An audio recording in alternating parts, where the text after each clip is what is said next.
And welcome back to ScavTalk, everyone. In today's episode, we're going to be discussing the pre-wipe events that somehow we accurately predicted that they were going to happen as soon as our last episode ended. And now here we are, 7 days of pre-wipe. It's almost like 12 days of Christmas, but pre-wipe edition. Exactly. And some of the presents really suck. No, I'm kidding. I'm kidding. It's okay. It's fine. It's all good. We'll get into it.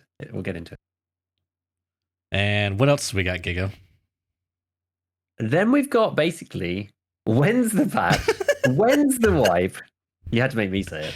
Yep. And because, there's only so much speculation you can do on that. We're then going to be talking about basically our top upcoming features that we want to see in the next patch. Because that's going to be kind of interesting. And we'll probably see a mixture of some of these things, maybe all of them. We will see. BSG have kept their cards pretty close to their chest in this instance. So we'll see. But we'll go through that, and that'll be kind of interesting. But yeah, so pre-wipe. How much pre-wipe have you been playing, Church? Have you been like rocking, ready to go every day, logging in, ready ready to grind up your skills and all sorts of things? A big fat zero, eh? Big fat zero. I was tempted to which one was it? The Taz one was like kind of interesting, and I didn't realize that I wanted to see what it actually did, and I missed the fact that Logical leaked the ammo stats. So I was watching a couple streams. So I guess you could say through other streamers I played that event, because that was like the one Tarkov stream I launched as of lately that wasn't Air Wings. But anywho, zero for me, man. I want the wipe, dude. I could care less about these events. Yeah, but it makes sense. What's been your favorite event so far? It's difficult to say. I do think that I think my favorite event so far is probably the melee damage one. I think on balance, because I think some of the others, like, it's fine if they want to spread the events out or they want to give themselves more time, because they haven't said anything. They haven't said like when they're doing it. We don't really know, and we'll get into that a little bit later. But this kind of drip feeding of events kind of gives them the ultimate flexibility. I think we talked about this last time. They can keep their cards close to their chest. They can do what they like. They've never set a deadline, so no one knows if they're late or not, or if there's a problem or whatever. They can just keep rolling out these events. And all of these ones, they're just, I don't think there's really an escalation particularly in these. It's just a sort of a random assortment of different events. For sure. Kind of feels like they're stalling. Like, this event, guys, we're removing flea taxes. Like, oh, we're not completely ruining the economy. We're just tinkering it a little bit, It's like, yes, so that's the thing. It's like, I would argue that the dog tags, making the dog tags worth like a ton more, probably ruins the economy more than the flea fees thing. But that's true. Anyway, so day one we had like the XP gains, which I actually think is pretty cool. So the skills are leveling up. It's like 2,000% faster or something like that. So I ended up getting max strength, which was kind of nice because I didn't have to like grind all the way up. Is this your first time? Yeah, I've never had max strength before. Yeah. I have to ask. What do you think? It was pretty good. I was overweight in the raid as well, and I just like instantly went underweight, which was like running around at like max speed. I was like, man, this is pretty awesome. So I didn't have max endurance. I still haven't got max endurance, even with the skill boost, which is pretty silly. But I've just been doing like stupid runs and stuff, so maybe that's why. But it does feel pretty good. It just feels like when I build my kits to be underweight, it feels kind of like that, but a little bit quicker, but just all the time. Yeah, that's the thing. Like even when you're using heavier stuff, because I guess now it makes a little bit less difference than it used to, because now it's just the weapon's weight, and it's a big deal. It's still a big deal. It allows you to use 5 kilo guns. I just love it because you can, as soon as you hit max strength in the raid, you can feel it instantly. It's like you just drop the bricks off your bag. It's like, yeah, great. Yeah, it's nuts. So that, I actually think that was pretty good, because it let people get up to the maximum on the different skills, like if they're just playing anyway, and just like feel them out, see how they are. There's some that people just never ever get to, right? And I think Tiggs posted a video, and it was which one? I can't remember which skill it is. Is it like, it's the one that gives you berserk? Is it max stress resistance? I was just talking about this, and I can't remember. Like I don't understand the mechanic really. And it's like it gives you like some berserk state or whatever. But he was like ADSing, and it looked like either he was like zooming in and out, or like the field of view was just like fluctuating like crazy. They said apparently there's some bug that's been in there forever. Like people have had it before, and it used to be bugged this way, but then no one's had it forever since they made skill leveling really tough.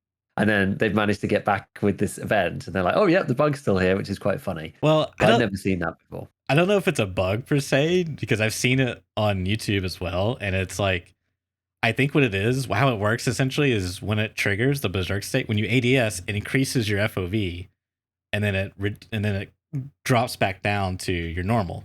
But what you can do is just spam ADS, so it's just constantly fluctuating.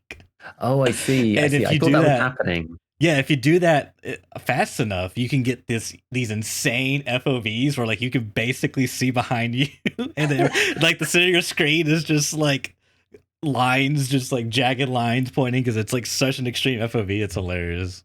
That's so good. That's the reminds me of that YouTube short. I don't really watch many YouTube shorts, but there's one guy, William Papadin, and he's got the 300 FOV Chad guy, and it's just like the guy walking, and it's just like, you know, the lens effect. Like, oh my god, it's so funny. I love his channel actually. He's very, very funny.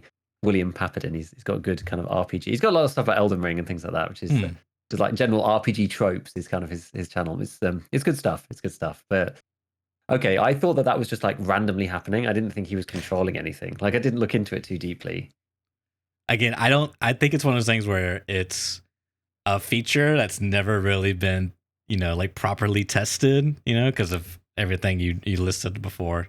So yeah, I would like to. That's kind of my hope, is that all of these skills were. Anyways, we'll maybe get into that. Yeah, exactly. Like the one interesting thing for me was that some skills just like accelerated up and just maxed like really quickly, and I feel that some of them. I'm not sure whether some of these skills that are on the basis of other skills, maybe they don't have diminishing returns or something, because some of them just went like, it was like charisma just went like 50, and I was like, oh my god, this is crazy. Like, and memory as well just like shot up, and I think those ones are based on other skills. Maybe I don't know, it's just a random theory thought, so I haven't really done too much thinking about it.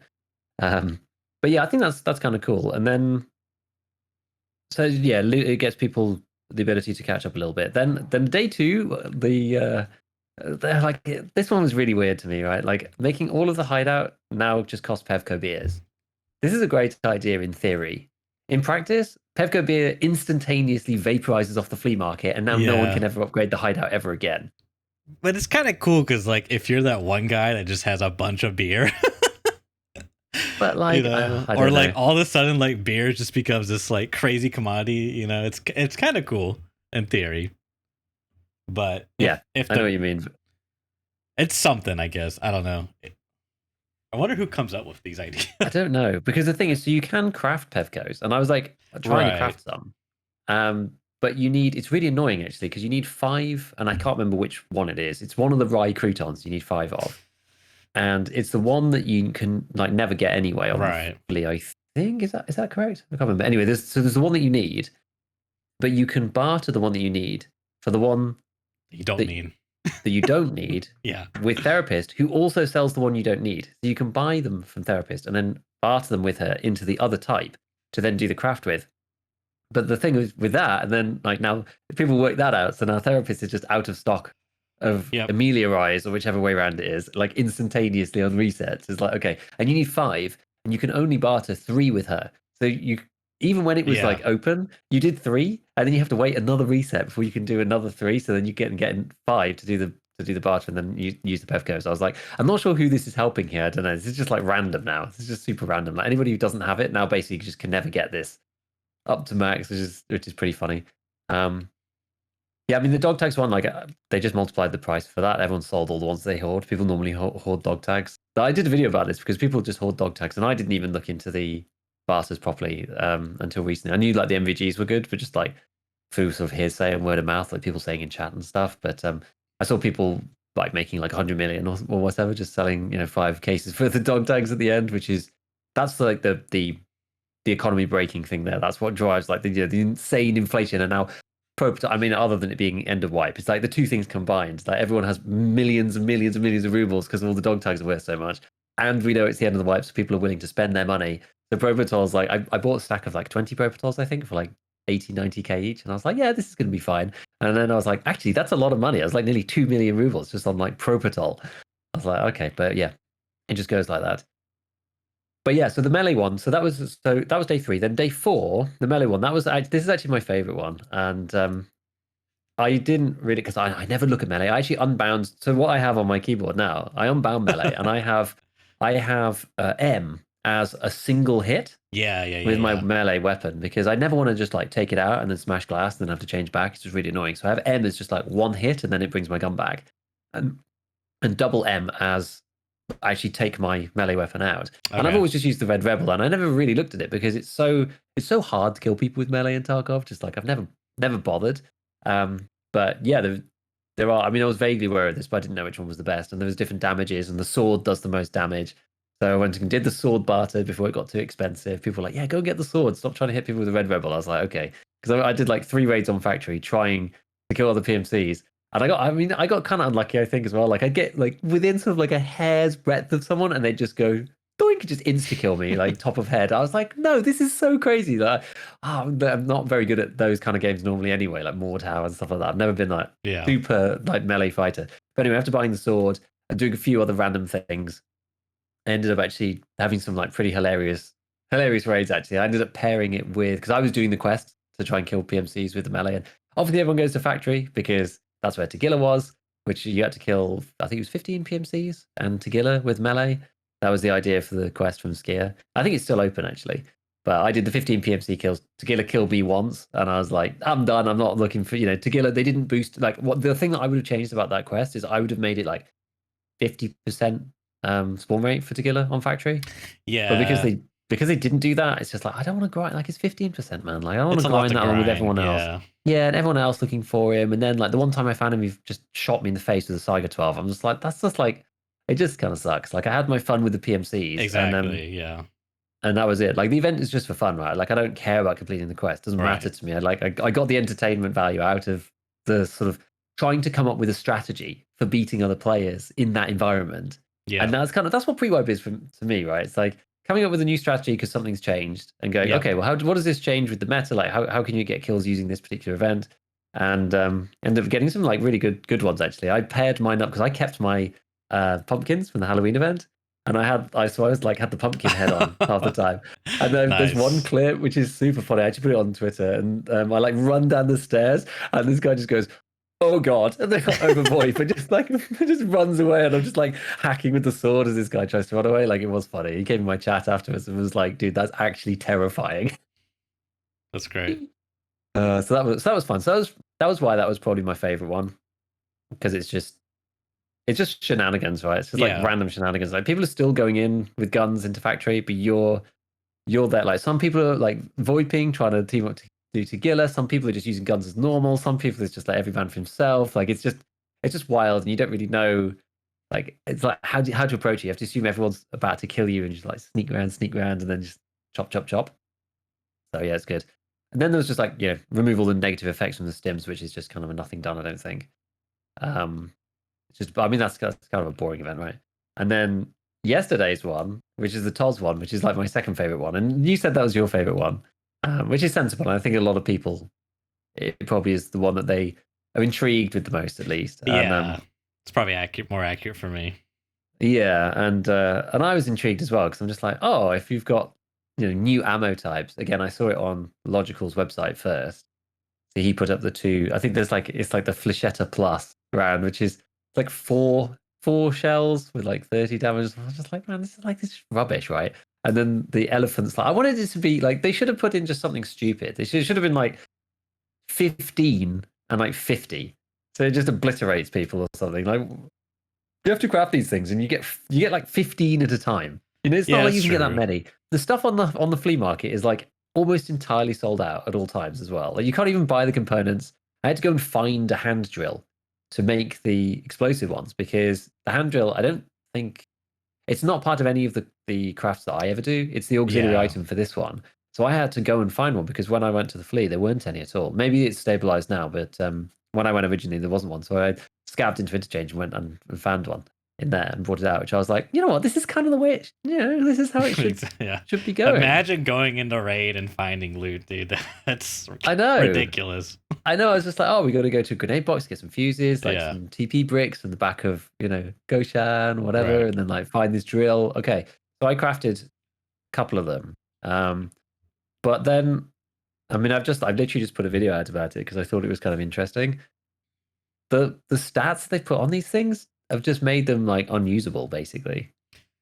Like the two other, Because like of the the flechette and the elephant rounds is just like because of the jamming in yeah. general. Okay.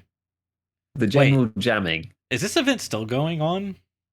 Yeah. So everything's still jamming? Because that was the other changes. All the guns jam at 100% now. Like they basically removed the durability threshold where it's below 93. Am I mistaken? Am I speaking crazy talk? Well, I did see Logical write that. I haven't experienced it because like jams are pretty unlikely anyway when you're at that high threshold. I'm not sure what that was for. I didn't see that actually go into Tarkov changes. I just saw him say that. So I don't know. Because And otherwise, I didn't play today. if they didn't do that, then you could guarantee get off one Taj shot every time, which Well, could be a this is good the or bad thing. Like thing. yesterday, you could. So I went into. I did actually test it. I didn't test it live again today. I tested it in offline. Maybe it's different. I don't know. You know, sometimes it's different. But I think it still works. I'm pretty sure it still works. Okay. But the first one, I hope it still works because I just posted a video about it. Yeah, I don't know. But yeah, because of this thing, they've got like stupid stats basically. Let me find one. I think I've got. Where is it? Okay. Pause. While you're finding that, Yeah. this is what annoys me is why did they not like okay, I saw they added new stuff and I miss Logical's post underneath it where he's like, and here's the stats. And that's why I was like watching streams because I want to know what they did. You know, but it's just Hmm. like, man, I wish they would tell you the stats of these things. Like just have it baked into Oh, the game yeah. already. Like, okay, it has a ridiculous burn rate and jam rate, but like what does the elephant like does it do a lot of damage? Does it do a lot of hard pen? I don't know. What does explosives like do? Does it just blow up in my face? Like I want to know, like I don't want to read flavor text. Okay. I want to see stats, man. Sorry, I had Yeah, to because I just mean that rant doesn't even about tell, that. but it doesn't tell you anything, right? Even the flavor text doesn't give you enough information. Because once you look at the stats, you realize that both the flechette and the elephant slug thing are both just like bad. Well, I thought they kind of looked okay. Like they pin class 4 or like can roll to pin class 4. They had decent damage. Unless I'm Anyways, mistaken. I thought they looked okay. But the explosive one did seem the best because it destroys armor. Oh, maybe the original stats were not. Maybe the original stats weren't this. I think maybe they were something else. I see. I don't know what happened, but I think Logical's site, because it was so early, I think maybe it misinterpreted what they saw. Because originally there was like not that. It wasn't 45 and 46. Because I'm looking at the actual ballistics wiki page now. And Flechetta Plus had like a penetration of 5 when he first posted it, and the other one was like 27. And I was like, no, that looks awful. Yeah, this But looks. it wasn't up on the real ballistics page yet because they take a bit longer. But I guess the real info, maybe it was, I don't know, there was something in the code that was like different or whatever. I'm not sure. Okay, well I take it back slightly then. But I mean, even still, they've all still got the same like ridiculous durability burn and like heat, Yeah. and misfire and failure to feed chance and stuff. So this kind of interesting because like basically like after you fired the first shot, you pretty much couldn't ever fire again out of that same TOS for some reason. And and this is the thing. So I figured that it must be to do with the like so misfire chance and failure to feed chance. You get failure to feeds and misfires kind of equally. And so I didn't think it was like just a durability burn thing because if you fired one, it only went down to like 99.3 or something.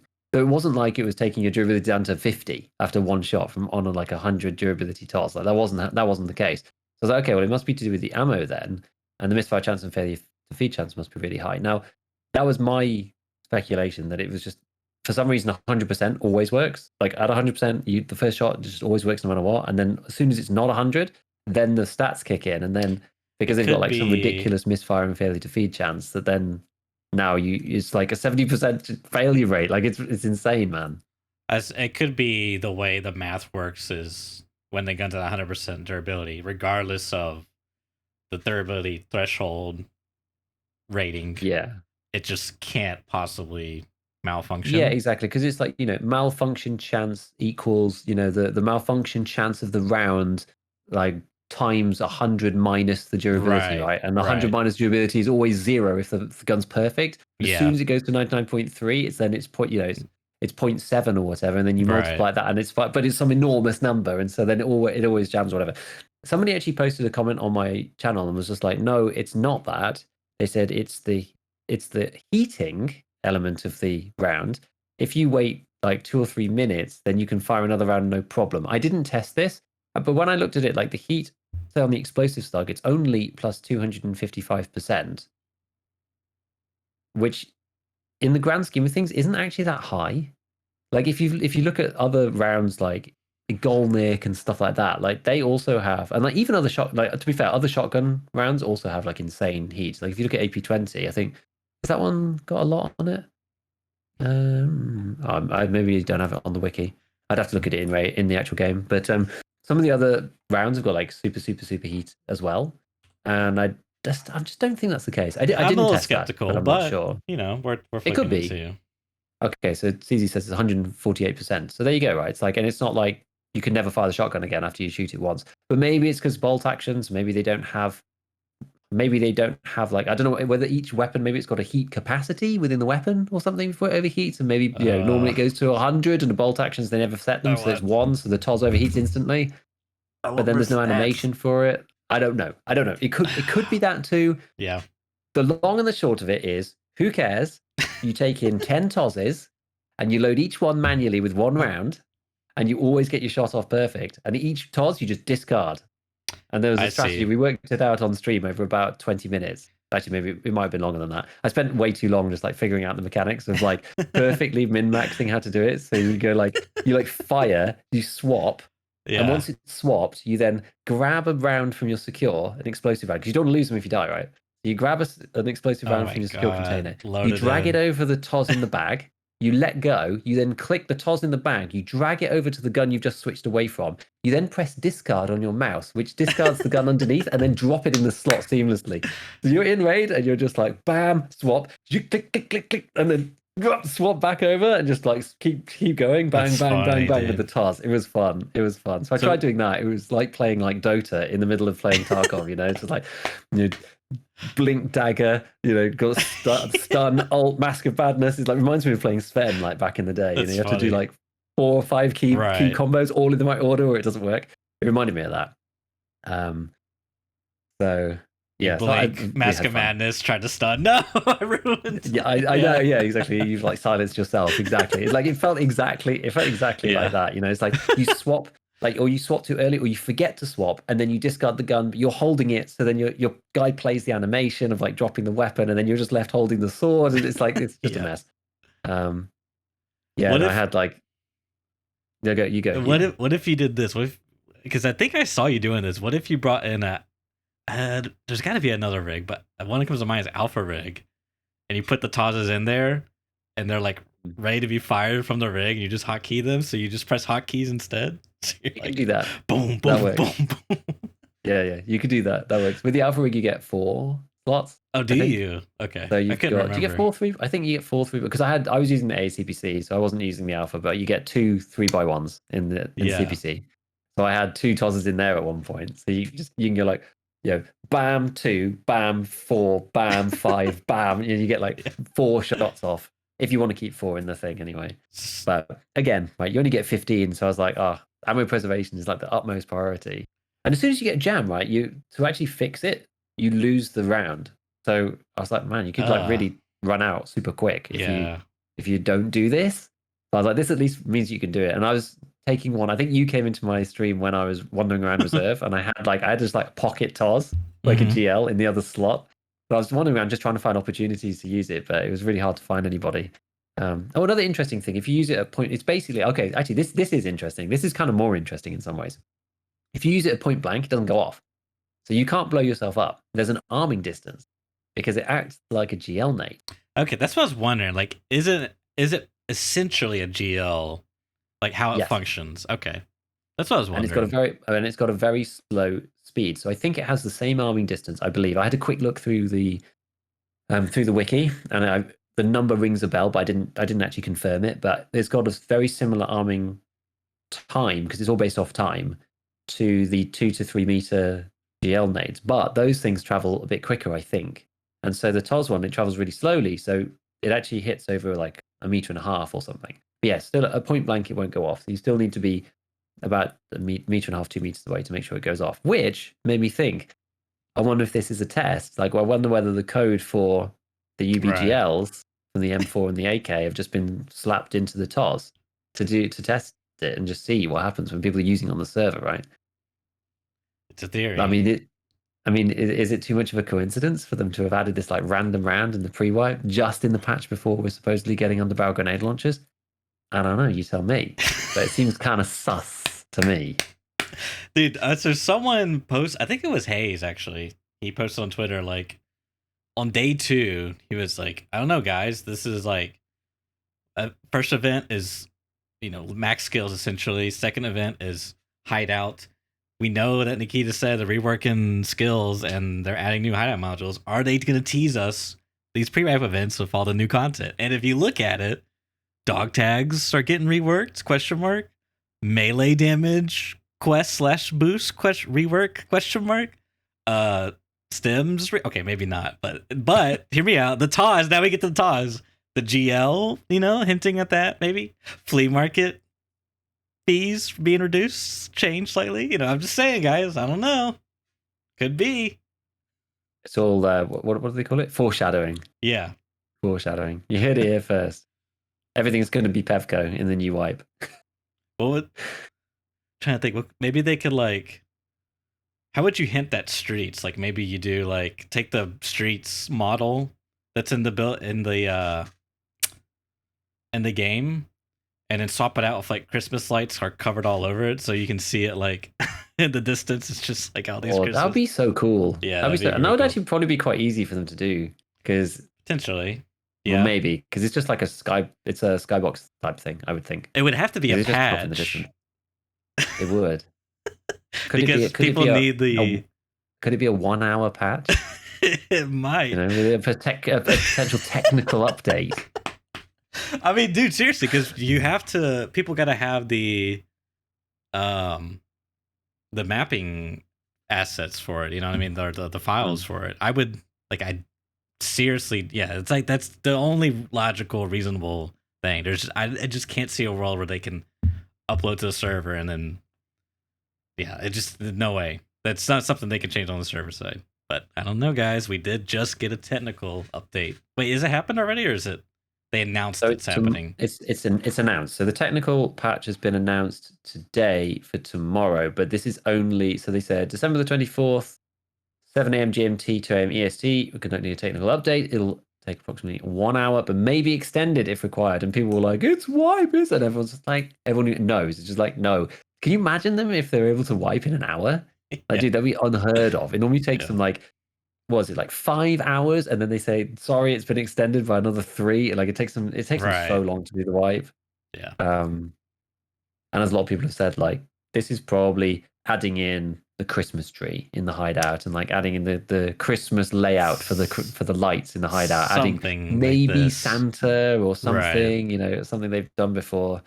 I know that Nikita, he didn't really say anything about Christmas in particular, but I know but especially about New Year, they didn't seem that keen on like building new content for it, because they're putting so much content in the next wipe. Like, it doesn't really matter, and they are kind of busy, I think. So, I was wondering about that. I was like, do I really want to play Wipe Day with like Santa being in the Wipe Day event? Like, I don't really want that at all, dude. Like, yeah, no, we don't want that. We don't want that. Yeah, you really like minus 5 scav karma right off the bat, right at the start of the wipe. Yeah, it's like, no thank you. Dude, do you know how many accounts that would just kill? Like, you do it once, you're in the hole pretty far. You do it twice, you're buried, man. Like, yeah, -7, -10 deep. And it was like one peg's thing, right? When he got like max scav karma, like +6, and then there was that bug, and he killed 2 raiders on reserve or something, and he got -6 and -6. And he was at like -12, within like, I mean, it was like 5 days into the wipe or something, but you can't reset your account for Yeah, the this is first what 2 you're weeks. saying, dude. Imagine you kill Santa twice on like day one, and you're like, I'll just reset my account, no big deal. And it's like, you have 29 days and 23 hours left till you can reset your account. Yeah, exactly. I don't think that it would ever make sense to have Santa in the day pray one, to because God, please no. Santa's like a stupid thing for like pre-wipe, like end of wipe shenanigans and stuff. Like, it's not part of like the hardcore, gritty, realistic war simulator. At least I just don't think that's kind of their jam. I don't think. But yeah, so this technical patch is coming, which is interesting. I mean, probably just means Christmas stuff, but I mean, there could be other things in there to prepare for the patch as well, for the wipe. Who knows? We'll see what it brings, if anything. And I guess, like, yeah, the other interesting point to note is that the Twitch drops have actually been confirmed. Now, I know that there was like rampant speculation about whether they can or cannot do Twitch drops, but apparently they can do Twitch drops, which is good. And it's going to be from the 29th of December to the 7th of January. Pulls up calendar on second monitor. Yeah, which is pretty interesting. So that basically takes us from Thursday the 29th through to Saturday the 7th. Now, people probably don't really care about the end. It's the first date that matters. Right. The fact that BSG have confirmed drops from the 29th, you wouldn't do drops in pre-wipe, right? You do drops in the post-wipe. Yeah, surely, right? I think the evidence, the circumstantial evidence. I mean, they've been doing these events. These aren't really like pre-wipe events. Like, the pre-wipe events that we're missing is traders. Everything's 1 ruble max traders. Bosses on all maps, open labs. Like, those are like the hallmarks of, the final days. So everything up to then is kind of just like stalling, and then you get drops on the 29th. So like the window, and Christmas is 25th, and I really don't think they're gonna do a Christmas wipe, as we said in the last episode, because I think it helps that it's at the weekend, because they probably don't want to do the wipe on Sunday. That's true as well. Either, right? It would be awkward if the 25th was Monday. Yeah, because then it'd be like, it'd be maybe in play, or like if it was Tuesday or something, it'd be like, maybe they just do it, But like the fact that it's on Sunday, I don't think they're going to want to. They probably want to spend their weekend right, not dying. Yeah, right? Like, it's not going to be fun for those guys. So it kind of, as you say, it kind of like really narrows the window down to somewhere between the 26th and presumably the 28th. I mean, they could wipe on the 29th on the day that the drops are starting, but that sounds that seems too crazy. Kind of crazy, isn't it? That seems way too crazy. Like, yeah, it does. Why do that? Like, if it was, not streets, if it was the last patch, then like, okay, maybe, because they had like what, 5 pieces of content in the last patch. Sorry. So that's not true. They had more. It was more like 7. But anyways, it's why do it with the biggest wipe potentially Tarkov's ever seen update? Yeah. And then also do drops on the same day. And then what? The 29th? That's like Thursday? Is that a Thursday? Yeah, and it's like exactly. And it's right at the end of the week, it's like just before New Year. I just feel like they got way too much about why throw extra stuff on there to make it. Just no. They're probably gonna do Monday, Tuesday, maybe Wednesday. I feel like Wednesday's even pushing it. Like, maybe. I don't know. Maybe. Yeah, I think it'll either be Monday or Tuesday. We'll see. But then that means that this weekend could be something crazy, right? This weekend's gonna be like, it's kind of what I'm thinking. Raiders on all the maps, right? Like bosses, like 1 ruble. Everyone's gonna be running around with T7s again, like. I do find it funny, actually, that T7s, because they're one of the top end items that you can still buy for cash, because it's a silly amount and you never see them. But in the end event, they're one of the few things you can actually buy with rubles, because everything else is like barters. So the cheap stuff doesn't make any sense. They should almost convert all of the barters to 1 ruble, because like they keep all the barters normally, and it's just kind of silly because you can't access that stuff because it still costs like 1 billion rubles on the fleet, or the items are like non-existent, or the limits are still in place, or what was the stupid stuff like that. Right. Not that it matters, because none of it matters at the end of the day once you Yeah. get into that stage of the wipe. But So I hear you. I hear you. yeah, you know what I mean. So yeah, okay. So I think we're pretty set then on 26th, 27th, 28th, something around then. Probably 27th if you're going to hedge your bets. But we could see it as early as Monday, maybe as late as Wednesday, which is pretty exciting because that gives us 1, 2. I mean, it potentially gives us 3 days. Dude, am I ready for that? Oh my god!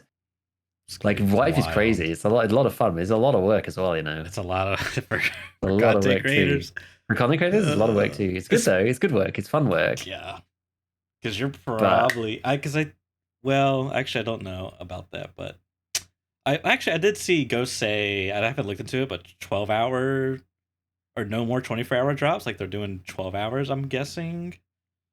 Yeah, I think that's. Did he I think say that's that? True, Didn't look, but anywho. I think that's true because people complained a lot last time about because every streamer got a day and it started. Right. So in my time zone it was, and this is the thing, it's like time zone. It depends, right, where you are in the world. Mine was 10 a.m. start, and my start was like 10 a.m. till 10 a.m. the following day. So it's just like, oh, f me, man. I was like, and I got, I was like, I didn't even know I was going to be included, right? So I was just happy to be involved. Don't leave me out, FOMO, Yeah. So I was like, oh, I'm not gonna ask for a day change or anything, but I was still working full time at the time, and I had like Thursday from like 10 a.m. till 10 a.m. Friday morning. I was just like, dude, there's like, what am I supposed to do with that? So I took Thursday off and then played from like 10 a.m. until 3 in the morning, Right. and then went to bed for 3.5 hours, and then I got up and went to work from Friday. This is like, dude, yeah, it's so crazy. I just did like 18 hours. I was like, I can't do the full 20 because, the full 24 because I would have had to have been in work like negative 3 hours when it finishes. So I was, it was like, yeah, I'll do what I can. I'll do 18 and then sleep for like 3 hours. Even that carry on. is a lot, dude. That's a It's lot. That's a lot. Well, I would argue in some ways that was worse than doing 24 hours, right? Because then I worked until like 7 p.m. So it was like 10 a.m. Thursday until like 7. I did sleep for like 2 or 3 hours, but then I had to go and like do something even more. Like I wasn't playing video games. I was like having to do like actual real stuff after playing like 18 hours of Tarkov. Like my brain was just like Swiss cheese. I bet. I'm surprised you made it through that, dude. For me, I probably would have been sleeping on the job.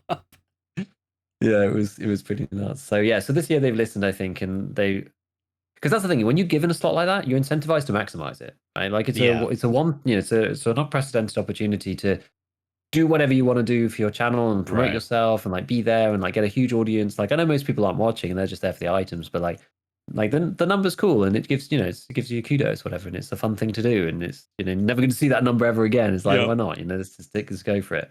And in fairness, actually, like I ended up getting quite a lot of followers from it on Twitch. Like it was really good for my Twitch because my Twitch channel's not that big, right? And so being on Twitch and having people know me from YouTube, but then sort of being in the spotlight for that day, people are just like, oh, he streams. Like I still get so many people who just like, oh, you stream, and I'm just like, yeah. Like where do you think all the clips come from?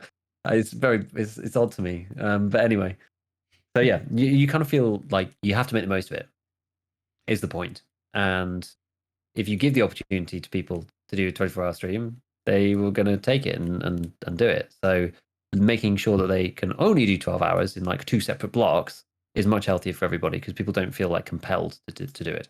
And it's just better for the creator community. I think it's also good for the viewer because they changed it.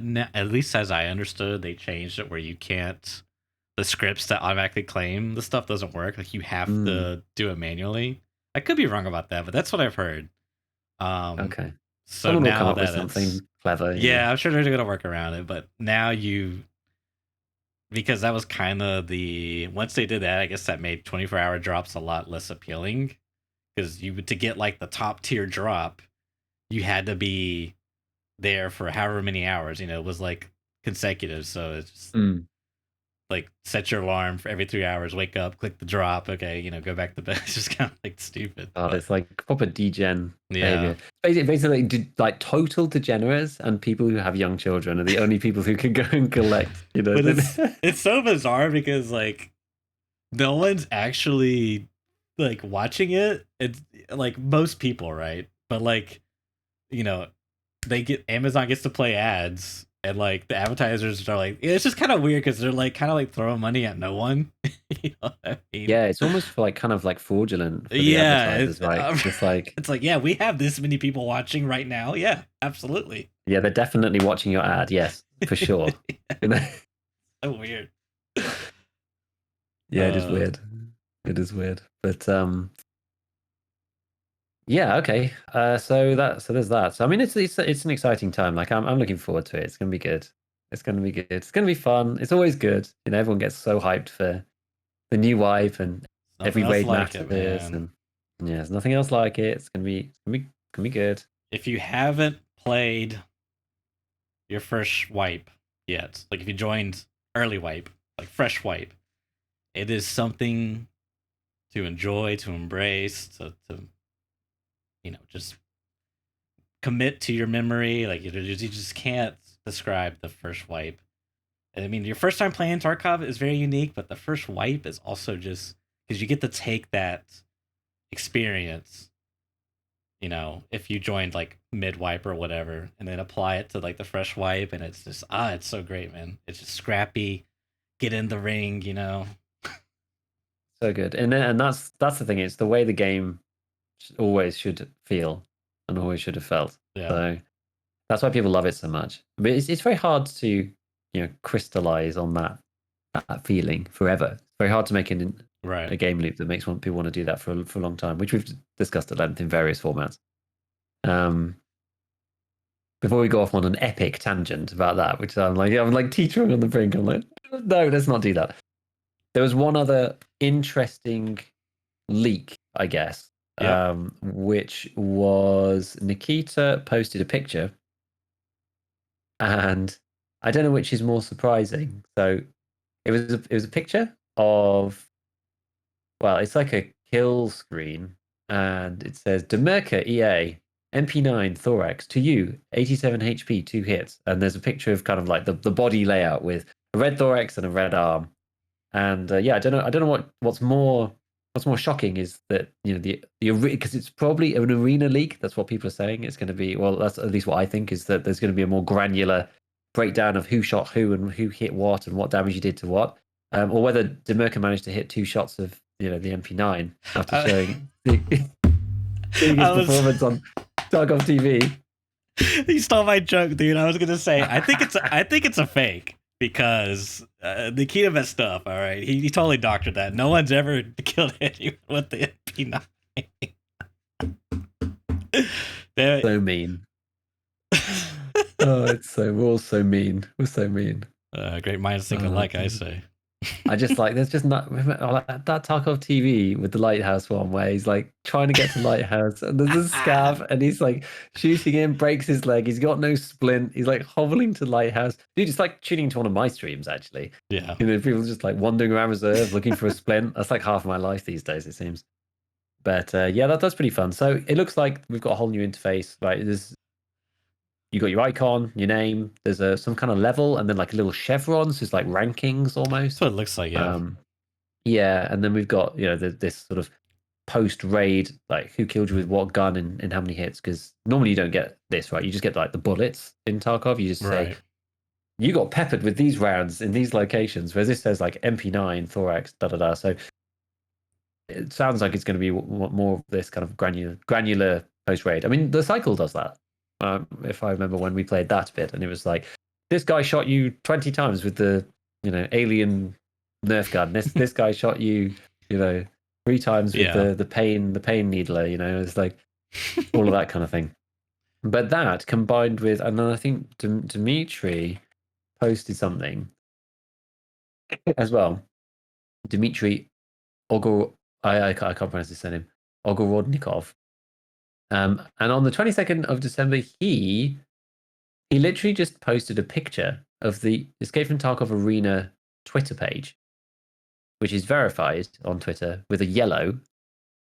So it has a square. I mean, the Twitter stuff is just like, honestly, Twitter's just like melting. But that's now got a square profile picture because it's a thing and not a person. But he just said, by the way, at Tarkov Arena, #Tarkov Arena. And people were like, what does this even mean? Like, is he just showcasing that it's there, showcasing the page? Like, should we follow it? Like, are they just doing marketing? A lot of people took it as arenas coming in the next patch. I really, really, really don't think that's the case, because it's not a thing to come.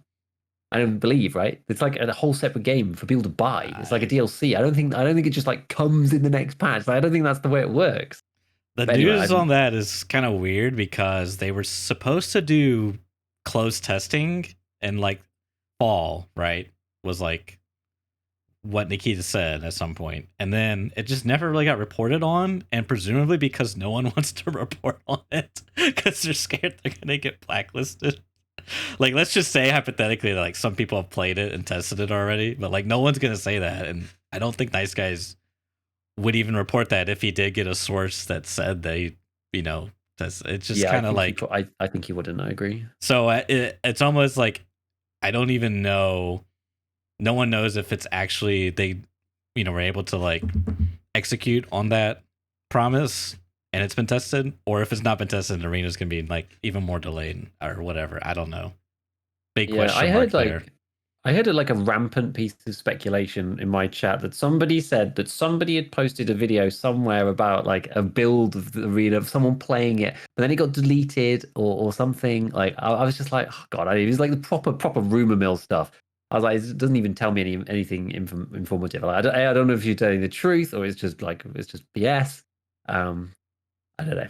So like, who knows at this point? Yeah. Who knows? And everyone was saying in the chat that like it's probably coming soon to the ETS servers is his guess. But I mean, yeah, I don't know. I think it's very, very unlikely we're going to see Arena 1.0 in the next patch. Like, yeah, I just seriously don't think that's if they do that, I will worship BSG for the next 90 days. Okay, they earned that because that would be huge. Streets, etc., like all the other things, and arena, like that would be like, whoa, okay, what if nothing else? What if it's just the same as it is now, but just with arena, Church? What if it's just that? No streets, nothing else. I give him a handy.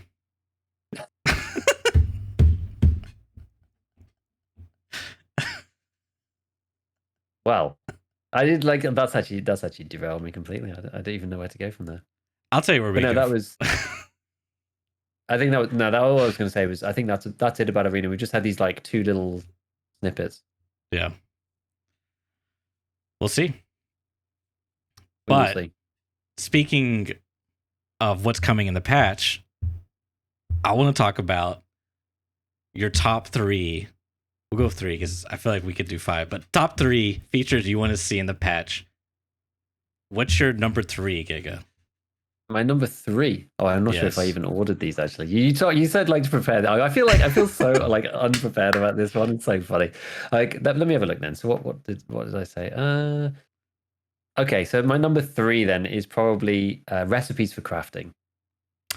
Interesting. So new recipes or reworked recipes or what? Yeah, like so not as in like the recipe itself, but as in like the blueprint or something. Like the book thing. I think it would be pretty interesting if you had to go and find like that plan or whatever to actually unlock those individual ones. That would give you so many more things to go and find rather than just going workbench 2 and you turn the button and then all these crafts just unlock. It's really like another thing that you have to go take out of raid, maybe hand it in or just you put it in, I don't know, you just hand it into the workbench or whatever and it unlocks that particular craft. It'd be kind of cool. Like it gives that collection part of the brain an itch as you go through and you're just like, I haven't finished 100%ing my hideout because I need to collect like this. I can see myself in 6 months time just like banging my head against the keyboard just being like, where is the last recipe? Or like someone gets really unlucky, just like can't craft BP for the whole wipe. That would be hilarious. So maybe one thing they could do because I basically how Rust does it. We definitely talked about this before, but you have to bring the item back you want to craft and then like turn it in. Like they could do a blueprint in the raid, but I don't know where you would where do you put that? Is it like, do you put it in generic loot containers? Is it loose loot? There's like this giant blueprint on the couch and door. It's just like there. It's like, ooh, TV 110 rig. Let's go. Yeah, I don't really know. I mean, you could put them in lots of different places, I suppose. You could just have them as like general loose filing cabinets. Perfect place. That'd be a really good place. That make filing cabinets really valuable. To have me hitting those like nonstop. I mean, filing cabinets are so bad now. Yeah, that's true. Yeah, they're taking a huge nerve. Like most of them that you look in don't have anything in them even at this point. Like it's crazy. Everybody says added maps and stuck them in filing cabinet safes and jackets. I could see that. You could have like little like blueprints, like I don't know how they would do it within their lore. Would it be like a piece of napkin with like scribblings of how to craft a TV 110? It's like shoved in the jacket pocket. Yeah, I don't know. I always feel like you could almost have like the gun ones and the ammo ones. You could put them in weapons crates, right, with other stuff just as a random drop. You could have the food ones just in like the satchel bags and that kind of thing. Like, I feel like that would make sense at least. You could have the right recipes in the right place, broadly with those items. So if you're looking for gun crafts, you have to go to the gun boxes, that kind of thing. Another thing you could do is you can see the crafts associated with their stations, but you can see what you have the potential to craft. Like I can craft a TV 110, for example. But to be able to unlock the craft and see what components you need, you have to turn one into that station that's found in raid. And then so you have to like what would that be? Your kind of what's the word for that? I can't think of the word. Reverse engineer. You like reverse engineering it. Yeah, right? So you've got a working one, right? And you're like, okay, well, I know kind of like broadly how to make one, but like I need a working one so I can figure out how it gets put together. There's a logic to that too. I can see something like that. I always thought like, oh, what happens if you can only do each craft like maybe a set number of times each time you find the book or whatever? But like that's another thing they could do. What if you could like? What if it's got uses? Yeah, what if the recipe's got uses? BP craft 15 out of 15. That would be early because then you have to go back and get the recipes. Okay, what if? Okay, this is like so. It is gamey though. It's really gamey. I don't like it conceptually, but it works as a game mechanic. Well, here I got you. You take the library, right? It's now a crafting station. Okay, you can build like a level 1 library with nothing in your hideout, and maybe you need like lights level 1 so you can see while you're reading, whatever. And you can craft books that are like armor manual, and you have to turn in little parts to craft the book. And then once you craft the book, now you can craft a bunch of armors, but you can only read the book so many times before you need to get more knowledge. So you have to then craft another book to get the more uses to then craft the other stuff. Oh god! You craft books to then craft armor for X amount of uses, and when that runs out, you gotta craft the books again to read them and then learn how to do it. Yeah, see, that's the thing. These kind of mechanics, they start to become like they start to just like fall apart, don't they? There's no logical like they work with game mechanics. That's fine, but it's just like maybe they're even madness. Yeah, maybe they're even good for gameplay. Like this is the thing, but they don't make like any sort of coherent sense. Not that everything in EFT necessarily makes coherent sense, but as I've said previously, we don't want to add to the madness. I think maybe there was a conversation with chat actually. Someone was just like, oh, but loads of stuff doesn't make sense in EFT. I'm just like, yeah, but my ideas, I don't want to contribute to the craziness with the ideas that we're coming up with. I don't want to make it worse. That's not the idea. The idea is not to just like, oh, well, it's already scuffed, so we may as well just add more scuffed mechanics. That's the exact opposite of what that's the exact opposite of what we're trying to achieve here, Yeah. It's already obtrusive and cumbersome and obtuse. Let's just make it even more obscure as well. Yeah, so that's why, like, even though maybe that would make sense, you have to go and refarm those things if you want to do those crafts. Then, like, it's just a bit artificial and doesn't really make sense. Oh, you rubbed it out. You used it so much, you rubbed out the ink. Now you got to get another one. Yeah. There was an accidental, terrible fire every time that you reached number 15.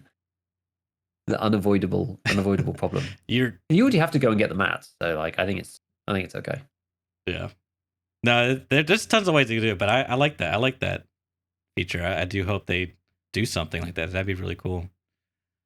What was your number 3? So for me, it was really tough, man, because I really wanted to say recoil changes, but this one kind of takes precedent, I think, because armor hit zone / armor plates. I want to be able to either change my armor plates in the middle of a raid or have hit zones where certain parts, aren't protected. It's not like chest, thorax. It's like parts of my chest, parts of my stomach, however the armor designed. Because the recoil can still be shit, generally speaking, but at least I'll have a chance of killing them a little bit more often, as will they. And if I could change my plates in the middle of the raid, that would be really cool, because there's so many times where it's just like your armor gets toast, and what do you do? If you the only thing you can really do is kill someone and take their armor, but you're probably gonna hit their armor. You take a scav's a broken armor that's already half, unless you find the god scav that's got the tier 4 rig that's 40 out of 40. Sometimes you can find those, but anyways, it's a really playing the mobile Tarkov clone Lost Light. You could change your plates in the middle of raid, and I was like, oh my god, dude, this it completely changes. It seems like a small thing, but it just changes the gameplay so much. It's great. Yeah, I think it's interesting that you've played the alternative, and I think anybody who's kind of against armor plates, I would ask them, because I'm actually not 100% there either, and I'm also asking myself this question, right? Which is, if we're against armor plates for any reason or some conceptual reason, the argument that you've made is actually quite a compelling reason to have them in, because it's exactly the same reason why the CMS kit and the Surf 12 kit are also in the game. Because previously, if you got shot and you got a limb blacked or something, you were just leaving. That was it. Your new goal is now to leave, and it just wasn't very compelling as a game mechanic. Whereas having the CMS and Surf 12 now means that you can stay in raid, and there's more longevity to each raid. You're able to tell a better story. And the same thing with the armor, right? As you're saying, once your armor gets zeroed, you're just like, well, there's no sources in raid for getting another piece unless I play super, super, super carefully and try to catch somebody off guard and get a headshot, and then go and loot them, and then go and take their armor, right? Then maybe they're in the 2 or 3 and I just die anyway. So it's not, there's no consistent sources to get new armor. And so having the plate system, then again, it gives you that, okay, you couldn't do it in a fight because it kind of takes too long, or if you do, there's a risk reward associated with it, but that it allows you to continue on in that raid and continue to play rather than just having to leave. So it's exactly the same argument. I'm still on the I don't know about the CMS Serve 12 thing. I accept the argument, but in some ways it's the game's less punishing for that, which I don't really like necessarily, but I do accept the gameplay benefits for it. So I'm kind of the same on this, I think. Yeah, I would say with the CMS thing is that because it is so valuable and it is so small, it can go in a container. So effectively, as soon as you find one or have one, you just always have that. Not always, but you have that ability for the next X raids, And eventually, basically, it's a point where you can always have that ability. So everyone pretty much blacking someone's limbs basically means nothing in terms of, I mean, it means something, but doesn't mean how it used to, where you black your limb. Your only option was to leave the raid, right? Yeah. What I'm getting at is most likely, it all depends on execution, but most likely you probably won't be able to fit this into your container. You may be able to, depending on how big it is. I don't know, but regardless, it's going to be one of those things where, as you said, there's going to be decision making to be made, oh, should I play it up now, or is he going to push me when I do this, et cetera, et cetera. It just kind of adds more strategy depth to the game, and it's, I don't know. For me, I just after playing it in the shitty Tarkov mobile clone, I was just like, God, Tarkov has this feature. It's just because then also when you kill someone, and it's two things. One, how they have the mechanic set up when you do the plates, it's brings down the maximum, right? It isn't like a full repair. Oh, I see. So it's as if you repaired by prepper or something. Mm-hmm. So it's actually kind of not good. In some cases, it's better to leave the raid without repairing your armor, because you can get the better repair outside of raid, right?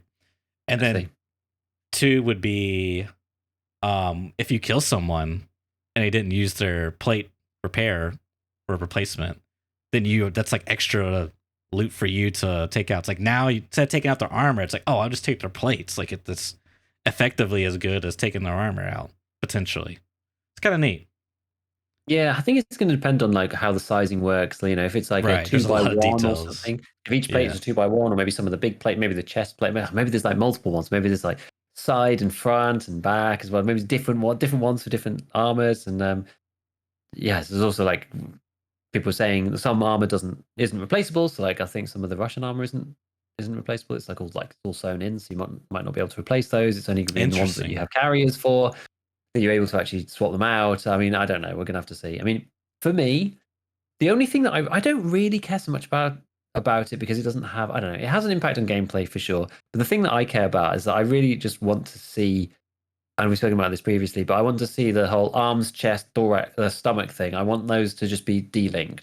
As Right. soon as we get that, like I'll be okay. Like I'd be okay if the system stays as is, just so long as there's like you have different durability on each limb. Because at the moment it's just this silly, you don't want arms because you should get shot in the arm, then you get shot in the chest, and then you die because BP.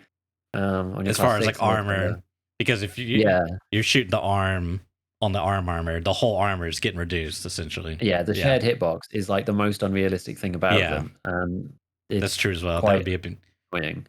Even just that feature, that one feature, I would be very happy because that would change up the armor's choices and make them way more interesting, a lot more harder to choose. It would be fun.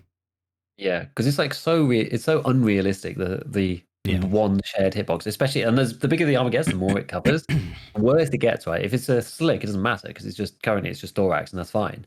Okay, and thorax and stomach, it's kind of okay. But as soon as you then get into arms too, it's like, oh god, like this now is really bad. They're almost always hitting arms first. The whole durability is going down, and then because of the way the percentage chance works on it for penetration, it's just like, well, you actually don't want to do that a lot of the time. I think arguably the worst one is the one that's like thorax and arms. Oh yeah, the ospreys. Yeah, I think that might be the worst one. Just because like if they hit you in the upper chest, that means they're always hitting your armor. And if they hit you in the stomach, they're gonna get the multipliers, so they're doing like bonus flesh damage. Like it's almost the worst option out of all. Yeah, exactly. It's like you get shot by arms, and then your thorax is unprotected. You get shot in the stomach, you get destroyed anyway. Like, yeah, it's just the worst of all things. And that's the thing. Like, I think the armor system would be fine even just with that, and then maybe with this replaceable plates thing on top. Like, okay, that's interesting, and it gives. I'd almost want to see. I don't know.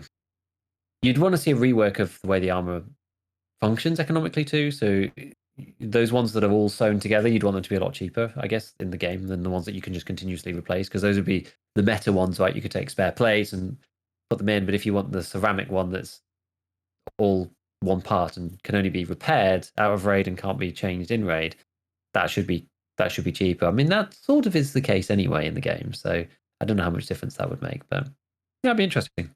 We'll see. All right, what's your number 2 pick? Feature you want to see in the game? My number 2 pick is probably the ongoing discussion about reordering of quests. This has sparked up a big debate on Twitter, across the internet, because I think it was because the Tarkov, like the Girls of Tarkov Q&A that Nikita said, we're going to be reordering the quest so that there's a fresh feeling for those who already played it like a billion times, basically.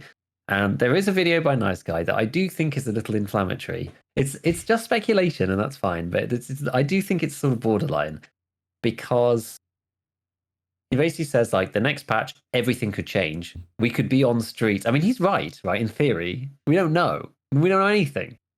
But he says like we could start on streets, and we could have no traders. We could have no quests. We could have nothing, and we could have to make our way. Sure. Like eventually, this is going to have to happen. It could happen any wipe from now, basically, because at some point it's going to happen between now and 1.0, and we just don't know where in the pathway that's going to occur.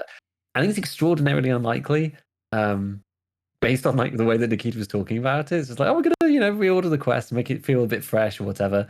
And yeah, he was just like, everything's going to change completely. But I think a lot of people took it the wrong way. There was a big thread with Deadly and Pestedly and a load of other people about I saw that. this because the Deadly actually put out a video that's potentially more wrong. If you know what I mean, because like Nice Guy, if you follow him closely, he's always talking about speculation. Whereas like Deadly's video is just like, we will not see this in the next wipe. So unless he has information that the rest of us don't have, he was just like, this is not going to happen in the YouTube video that he made. Deadly was saying that what Nice Guy said wasn't going to happen. Am I understanding that correctly? Basically, that we weren't just gonna like, we're not like throwing out all the old tasks. We're not going to be doing completely new tasks. Like the old stuff's like not being used and like being thrown out, whatever. I mean, I think he was addressing the community really, not Nice Guy. Because Nice Guy didn't really say that either. But I think some people thought that all the tasks were getting an overhaul. Like we were never going to have to be completing like Bronze Pocket Watch again, for example. But and that's what he was saying. So he was like, this is that's not going to be the case. Like we're going to maybe get some more Streets quests, and there's going to be some more Streets quests early. That's what I'm thinking, right? But you know, you're going to be completing Bronze Pocket Watch. Maybe they're in a different order. Was basically what he said. But like, I don't think he knows either. Right. This is all speculation. I was like, that's kind of like, he was very, very firm about it, and I was like, he's confident. It was very, very confident. Yeah. It was very confident, and I was like, I understand where he was coming from, though. But there was like, there was so much in there. I'm trying to find it actually at the moment.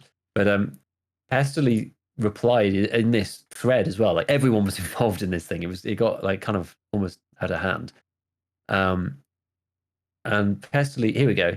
So there was like a whole set of stuff that Deadly was talking about, saying like, maybe I'm wrong. Is there an additional source as the interview? And basically everyone was like, no. Hesterly said, Nikita told me that it would be too much work to rearrange the tasks before the wipe. But then he said during the girls' podcast that he was going to. At least that's what the transcript said. I don't think it meant to change the task, but more the order. Which I thought was fascinating. The fact that he told him that he wasn't even going to change them originally. And that was in like mid-November. And on the girls' podcast, he's like, oh no, we are going to change them. We're going to move them around. That kind of checks out, you know, moving. What if you did set up on like, you know, when you were level 10 or 15? Wouldn't that be pretty nice, actually? Mm-hmm. It would. I'd be down for that. Yeah. It'd be kind of interesting. So I think that coming back to the question, that's probably my number 2. Okay. That can fundamentally change the game quite significantly, depending on what we see where, because also if different ammos and whatever is locked behind different things, like, you know, 5.6A1 has been locked behind the Cult Part 2 for all eternity. And that's just like the Peacekeeper progression. That's how you get 5.5.6 weapons to be good, right? It's like, it really is important because the ammo is really important. So it means the quest that they're behind is really important. If they're changing the order, they might change the rewards. And that is also then going to make it critical as to what's behind what. Because these pathways, really cool. these meta pathways are going to change. And that's like, I quite like that pathway to progression. And that's sort of what I make a lot of videos about myself, because I think it's interesting for people because they want to get to the next thing and like know where how to ratchet themselves up through the Tarkov progression system in the most efficient way. It's the stuff that I quite like looking at. So that'd be really cool. Sorry, go ahead. Piques my interest. No, it just piques my interest. That's all I was going to say. If they move Colt down a bit more closer to like BP, the 545 or 5x39, the Russian BP. What's the one I'm talking about? 5.5. Yeah, they move that one down, or move 5.6A1 down closer towards that. That would be interesting because I would like. It's always kind of been like AK early wipe dominant, like Russian guns dominant. It'd be kind of nice to have like more reliable, if you will, not get stuck behind flash drives and skier to get the Colt done, to do that, to get that unlocked, yada yada.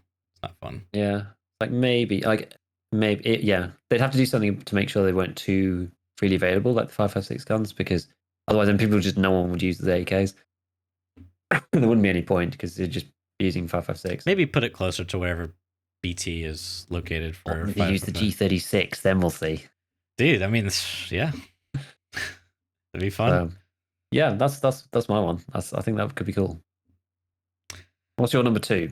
Number 2 for me is in-rate trader, man. I don't care if it's Lightkeeper, Prepper, Therapist. I don't care who it is. If it's Joe Smo from down the street, just give me some in-rate trader. I want to see what they can do with that. I want to see, you know, should I have my hopes up for 1.0? Like, should they be increased with this? Because there's just so many question marks behind that, and I want to see how they tackle some of the challenges, like we spoke about with Hayes a couple weeks ago. Like, are the trades going to be just like, is the meta going to be people running in to these traders with the item they want to barter for, in their butt every time. So you can't, it's just effectively like, whatever, I killed the guy, I guess, I don't know. I'm curious to see the details, man.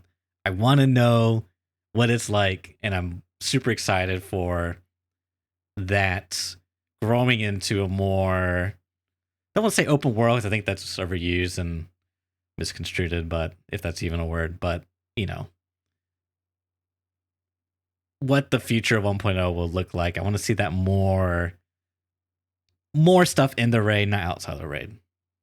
Yeah, because we've talked about that a lot, right? And like having more traders in raid fixes so many of the problems with like finding raid and that whole system. Namely, right? Like, namely finding raid, which if you Right. put everything in raid, then it all disappears. So the more that we can migrate into the raid, probably for the best, just for the simplification of some of those systems and things. So yeah, no, I agree. It'll be interesting to see. And they've kept it under wraps for so long. We've been waiting for some trader, Lightkeeper in particular, but we've been waiting to see the system, and they've kind of hyped it up and said, "Oh, we've kept it under wraps because we wanted to make sure the system was good, and we've got a whole new dialogue system and all this kind of stuff." And you're going to walk up to him and he's going to say, "It doesn't matter who you are.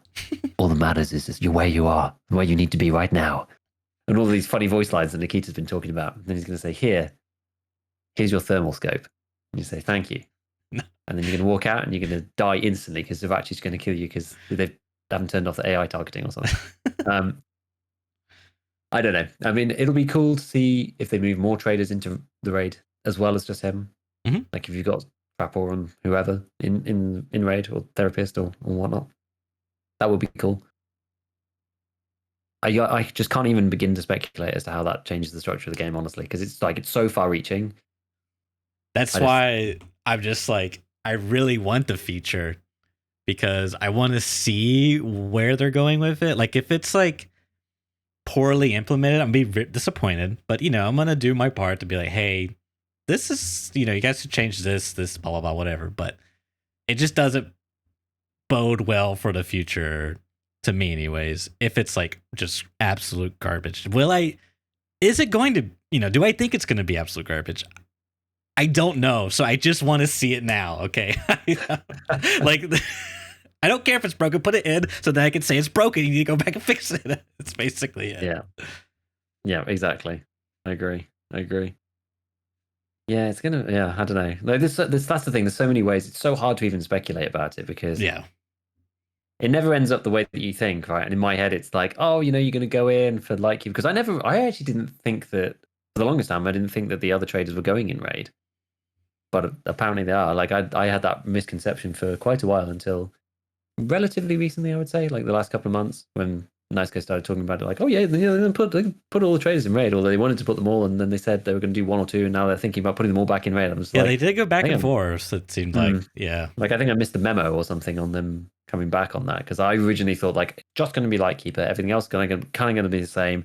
Open world is going to be connected maps. There's going to be maps connected with restrictions. Lightkeeper's going to have the really, really heavy explosive stuff, which is going to be used in cool places like streets to do stuff that you can't otherwise do, unique game mechanics to drive player-driven storylines because you're going to have to go to X place with X item to convince Lightkeeper to get Y item to take to another location to go and do something else, right? That was the way that I imagined it in my head. But it could be like that. It could be like that to an even greater extent because all the traders are going to be in there. So the whole thing starts to become this like dynamic, player-driven. I need to go here to get this. I need to go into Prapor, but I need to protect myself on the way and blah, blah, blah, blah, blah. Or it could be something completely different. I have no idea. At this point. I just can't know. It's just so hard to speculate. It's tough. Yep. It's tough. All right. Oh. Number one feature, Giga. What you got? I said changes to the recoil system. I put it right there at the top. I'm sorry. I put it right there. I'm sorry, not sorry about it. Yes. I was talking about it again recently because I've continued to do some like casual zero to heroes. Actually, I've not been paying as much attention. I've basically just been talking to chat whilst wandering around Reserve the Red Rebel. It's quite funny. Like Tarkov just happens to be on in the background. I could just play a video of like me playing another time or something, and it just happens to be on, and we're just chatting. And we were talking about meta attachments and why. Yeah, exactly. Like I'm pressing the keys. I'm really about why meta attachments matter now because everyone has them, and if people don't always have them, da da da. But like, it's just the recoil system needs to be adjusted because the interrelation between the guns needs to be changed. Like the absolute amount of recoil in the game, even if it's unrealistic, I don't really care. Like I think it's honestly it's fine. It doesn't really matter so long as the relative relationships between the weapons is fixed slightly. Because we have some guns that are just way too good, some guns that are nowhere near good enough, and that balance just is not right. It just isn't right.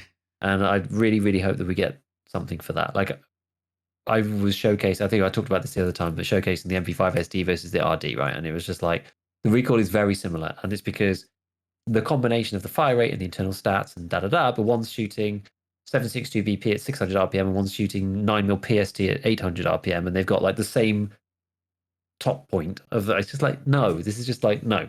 What's happened here? This is just not right anymore, and it's really severely limited the weapons pool, made it boring. It means everyone's running RD, Mutant, SR, M1A, like all of those kind of guns, or some SMGs.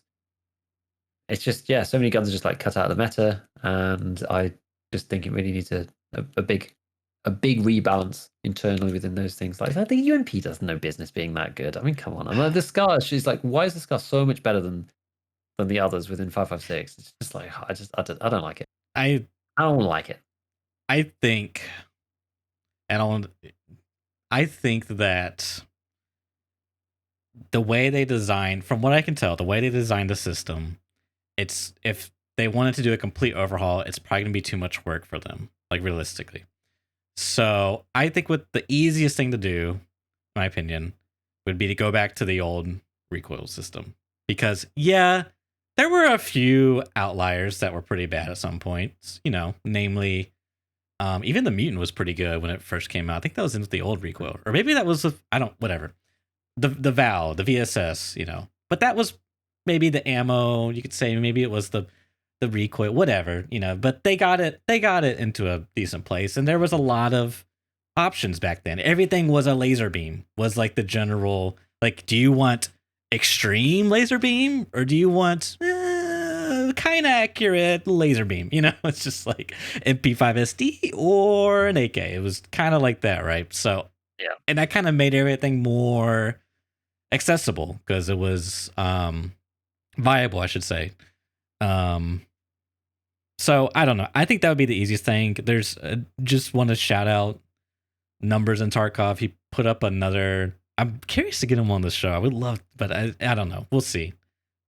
Anyways, he put out a video about the ergonomic change, and he had a really cool idea where, essentially, sorry, not the ergonomic change. He explained how ergonomic works, and it's essentially milliseconds.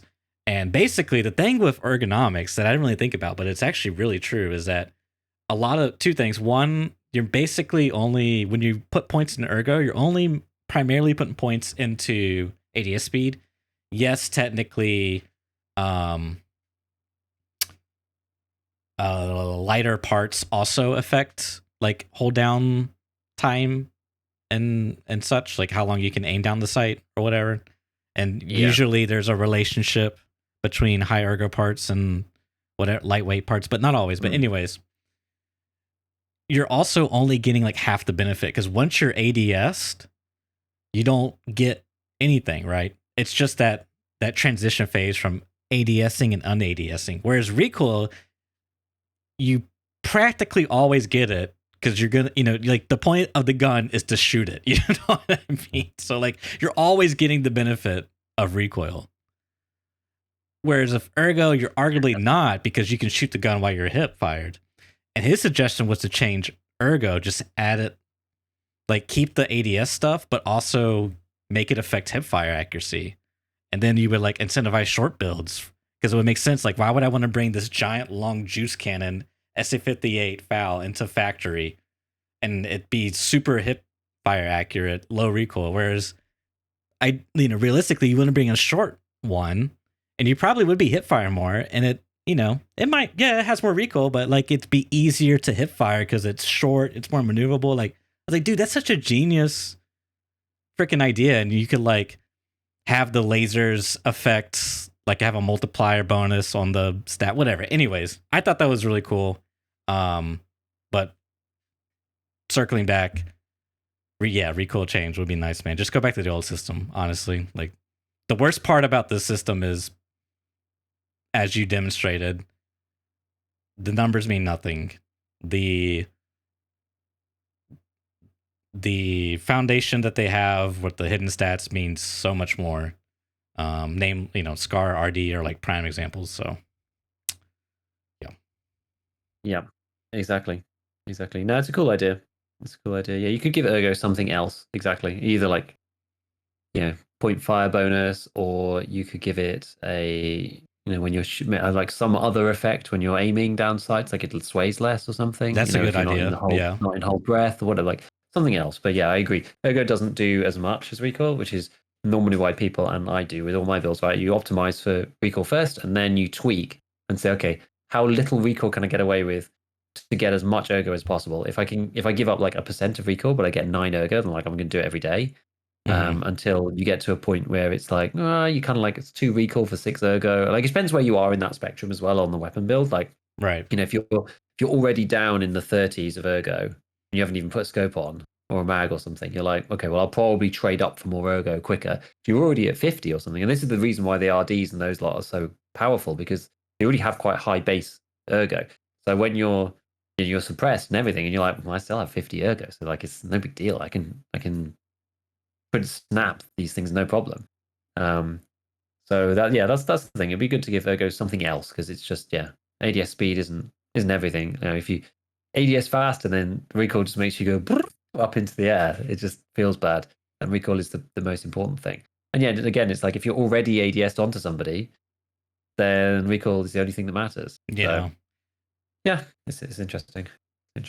We will see. We will see if we get a rebalance. I just think the last one, my final word on it is that I just think the last rebalance for that was just really clumsy.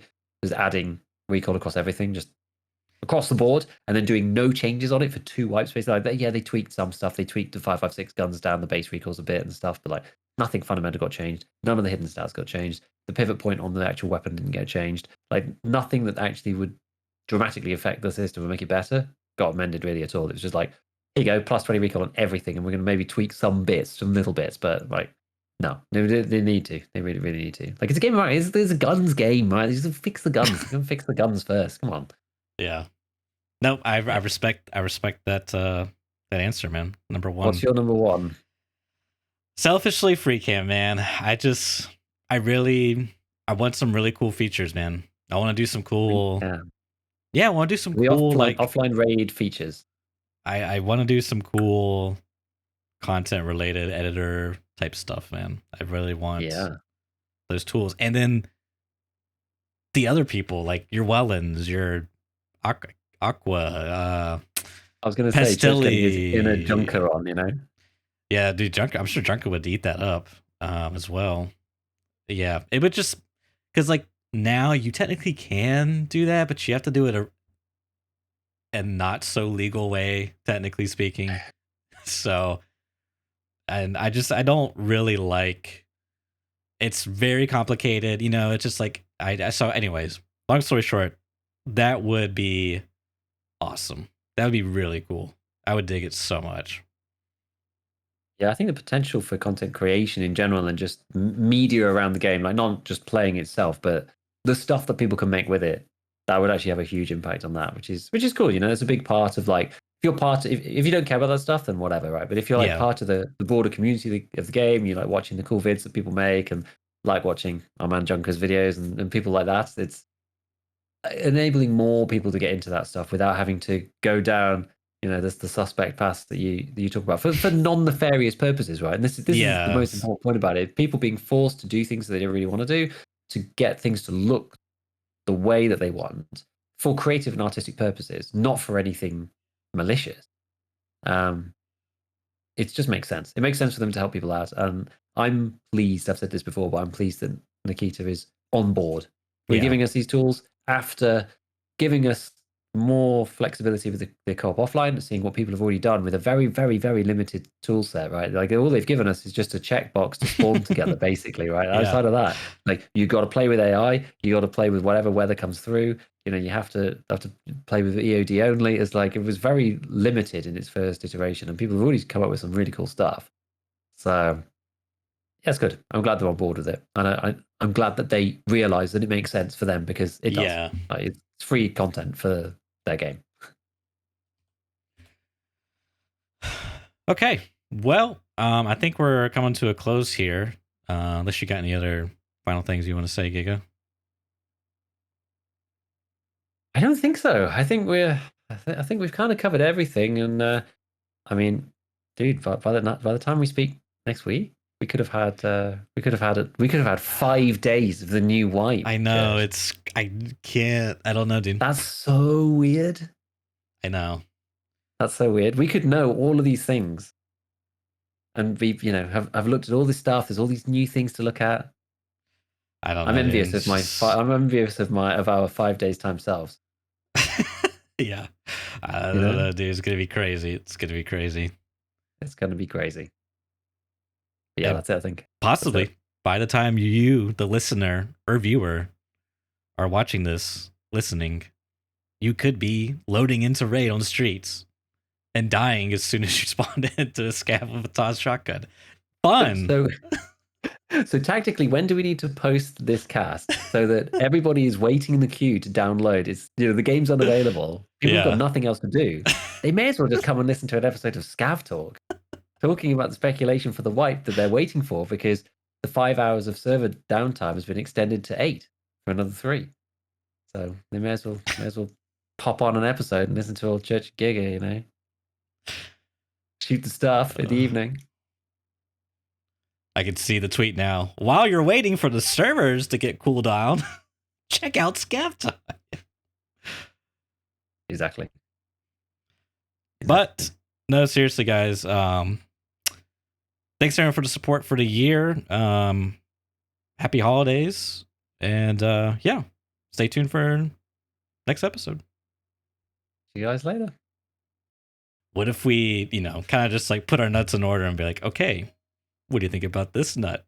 I'm like, yes. Let's just order our nuts. Okay. Yeah. I'm Maybe thinking like for offline. I'm thinking of ordering it like a tier list, which like kind of like what we did at the end, your top 3 features, like nut tier list, top 3 nut of 2022.